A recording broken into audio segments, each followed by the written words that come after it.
میں ایک اور بات پوچھنا یہ چاہتا ہوں کہ جس دور میں آپ کا یہ فلسفیانہ فکر پروان چل رہا تھا اور آپ اپنے ایک مخصوص فکری اور نظریاتی تشخص کے قیام میں مصروف تھے، تو اس وقت مسلمانوں اور ہندوؤں کے مابین ایک نزاع کی کیفیت تھی. جی یہ تقسیم ہند سے پہلے جی اس دور کی بات ہے. تو سیاسی انتشار کا ماحول بھی تھا جی اور متعدد نظریات سیاسی اس وقت موجود تھے جی تھے اور سیاسی نقطہ نظر کے مابین کافی ٹکر بھی تھی. جی. تو اس وقت ان کے سیاسی، معاشی اور معاشرتی افکار کے جو اثرات تھے وہ کس حد تک انہوں نے آپ کے اپنے مخصوص فکر پہ وہ اثر انداز ہوئے؟ اس سلسلے میں نے یہ کیا جی کہ مسلمانوں کی جو مختلف تحریکات تھیں ان کا مطالعہ کیا جی اور ان کی ناکامی کے اسباب کو سمجھنے کی کوشش کی جی اور پھر یہ جاننے کی کوشش کی کہ وہ کیا شرائط ہیں جن کے پورا ہونے سے ان تحریکات کی کامیابی ممکن تھی، جی جو نہیں پوری کی جا سکیں اس لیے وہ کامیابی نہیں ہوئی. جی اور اب اگر ہم کوئی جدوجہد کرنا چاہیں تو اس کی فکری اساس کیا ہوگی جی. اور اس میں نتیجہ خیزی کے اسباب اور شرائط کیا ہوں گے. اس وقت آپ کی مراد ان مخصوص تحریکات سے کون کون سی تحریکات ان میں ایک تحریک تو تحریک مجاہدین تھی جی جو حضرت شاہ عبدالعزیز کے اس فتوے کے نتیجے میں پیدا ہوئی تھی جی کہ ہندوستان دارالحرب ہے. جی اس فتوے کے 3 مضمرات تھے، جی ایک سیاسی، جی ایک فقہی، جی ایک مذہبی. جی سیاسی مضمرہ اس کا یہ تھا کہ اگر سلاطین مغلیہ میں سے کسی کے اندر پرچم اسلام کو بلند کرنے کی صلاحیت باقی نہیں رہی جی اور کوئی اور جماعت اس مقصد کو لے کے اٹھے تو مغل سلاطین اسے اپنے خلاف بغاوت سے تعبیر نہ کر سکی. جی اور فقہی مضمرہ اس کا فقہی امپلیکیشن یہ تھا جی کہ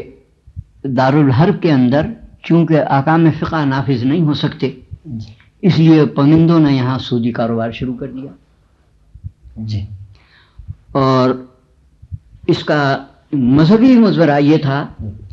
کہ مسلمان اس دارالحرب کو دارالاسلام بنانے کے لیے ایک منظم جدوجہد کریں. جی تو اس کا بیڑا شاہ سید احمد بریلوی نے اٹھایا جی اور اس کے لیے اتنی جدوجہد کی کہ اس کی مثال تاریخ میں زوال کے دور میں اس کی مثال نہیں ملتی. جی اس کا نتیجہ یہ ہوا کہ سرحد کے اوپر مسلمانوں کو یہاں سے راجپوتانے سے گزار کے سیستان سے گزار کے ہرات میں داخل ہو کے وہاں سے قندھار آ کے پھر کابل آ کے پھر ہندوستان کی سرحد کے اوپر آ کے پھر سکھوں سے جہاد کیا گیا اور اس میں مسلمانوں کو کامیابی ہوئی. لیکن اس تھوڑی کامیابی نے یہ خرابی پیدا کی کہ قائدین نے احکام فقہ کو نافذ کرنا ضروری سمجھا بغیر اس کے کہ ان کے اندر احکام فقہ کو نافذ کرنے کی طاقت ہوتی. جی اور